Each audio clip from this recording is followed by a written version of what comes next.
Welcome to another episode of A Cup with Kabb. Today we have Mr. Party, who throws it down in 031. If you want to know who I'm talking about, follow me as we sit over a cup of coffee la Ikuluma Cafe, Landele boy. Yo, what's up, man? It's your boy Reese. Just want to let y'all know that on the 14th of December, Yo, what's up everybody? My name is Dladla, aka Frodo. Do events, well known in Durban. I'm a young kid, youngest promoter, 19. Doing the most. He's doing the most. There's with this artist, Mystik. How you doing, bro? Good. That's happening here, bro. So let's get into it. Epiphany Productions. Hope I'm saying that, bro. Yeah. What's it about? Is it a record label? Is it a production company? Let us know. It's basically an events company. I got two companies under me. There's Black Bears Empire and Epiphany Productions. Epiphany is more focused on events and being creative in terms of like popping upcomings.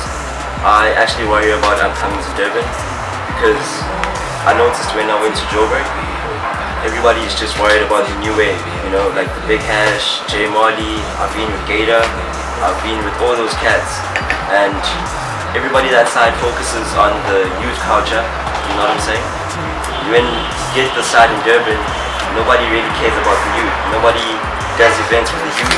It's always on Sunday, all the big O's, you know what I'm saying? So that's when I started thinking about doing something for the youth. That's when I came up with Epiphany Productions. And then I brought up Youth Culture, which was my first event with Teleman, Rolling, and DJ Speedster at the, what's this place? Friday Night Nightclub, yeah. Well, it all started when I had no money to actually push the event. But the only thing I did is I only had a plan and a vision. I had two girls that I used to work with. It was Nosisa and Amate. They don't work with me anymore. They gave up. So we only had a plan and a vision on how to. We came up with a solid plan, and then we went to, who's this guy? Dog Durban. Dog FTW. Sorry, from Friday Night Nightclub. We went to him. We told him, yo, bro, this is what we have, but we don't have money. We're young kids. We're 16.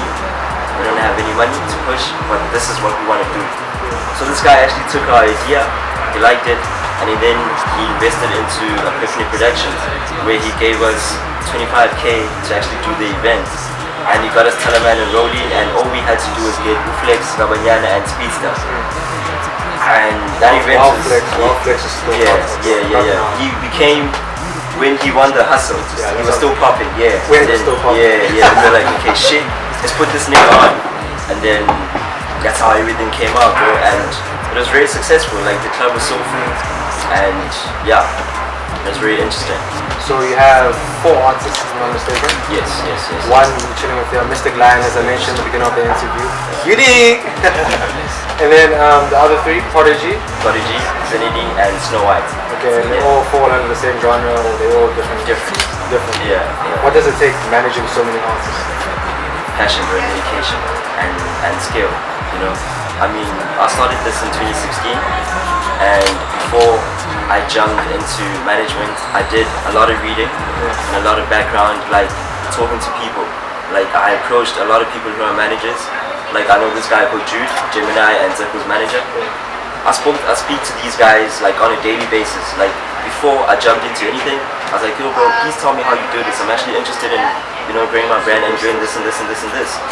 And they actually helped me, and they groomed me, and they helped me make decisions on how to interact with people, how to do this, how to get deals for the boys, and how to do this and this and this and this. Yeah. And Mystik, would you say he's fulfilling? Yeah, definitely. Yeah. In what ways?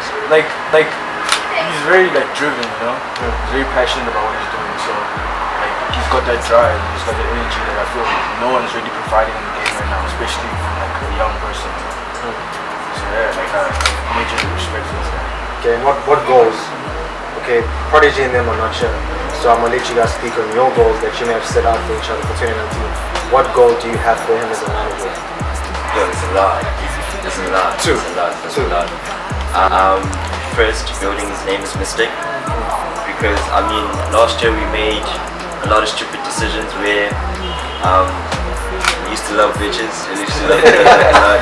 We would, you know, get money from a gig or do something and we think about girls first. But this year, our main goal is to make more music and make something versatile, something different from what's going on in Durban or South Africa, you know.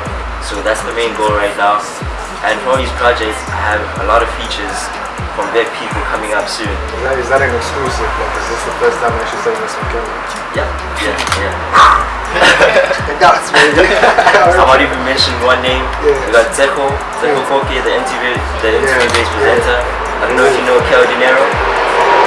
Yeah. The actor from the Queen. Yeah, It's called Gift. I know him from He's in. Soul Ties, that shit's the plug. Shout out. And I'm still speaking to Flame right now. And yeah, I'm just reading on him. And then Then, biggest event you've done? it's this one. So, this one? Yeah. So, we can't really say... Okay, How nah, it was. actually I'm lying. Youth Culture 3 with Aries and Zuchiko Dope on my lineup, which was last year on the 14th of December. Yeah, that was the biggest show ever, where I had like over 2,000 kids at Olympus and everybody couldn't even move. It was so packed. It was it was crazy. It was that's my biggest show so far. We're gonna pull up archives for when we're doing the video so y'all can see what we're talking about. He's gonna give me the archives to that. I just wanna say to every nigga out here, every upcoming, you know, never depend on anyone but yourself. Never trust anyone but yourself. You know, I mean, one day someone can promise you this and this and this and this, and then the next day someone can also switch up on you, you know.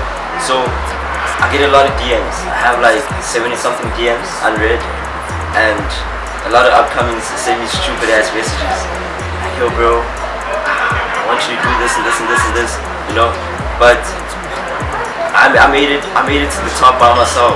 I mean, there was times where my dad kicked me out at home and I used to sleep at his crib for like 3 weeks, where my father never supported my vision until he saw at the end when he came to YC3.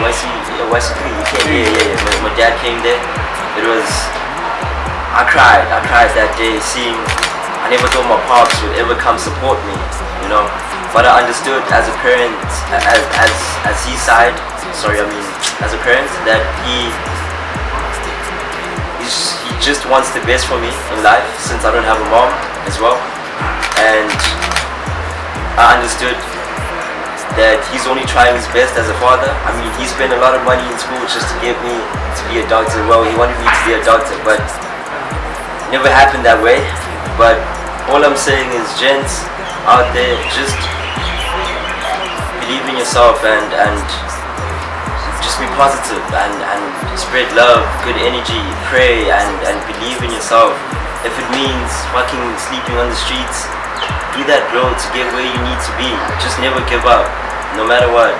Yo, I couldn't have had a closing speech better than that.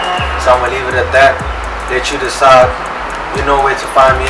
It's just Kabb, Frodo _Ben, Mystik line. If I'm not mistaken, on IG. If you have something to say about what you just heard, holler at us. Until then, we'll catch you on the next episode of A Cup with Kabb. I'm out. So peace and love from this side, baby.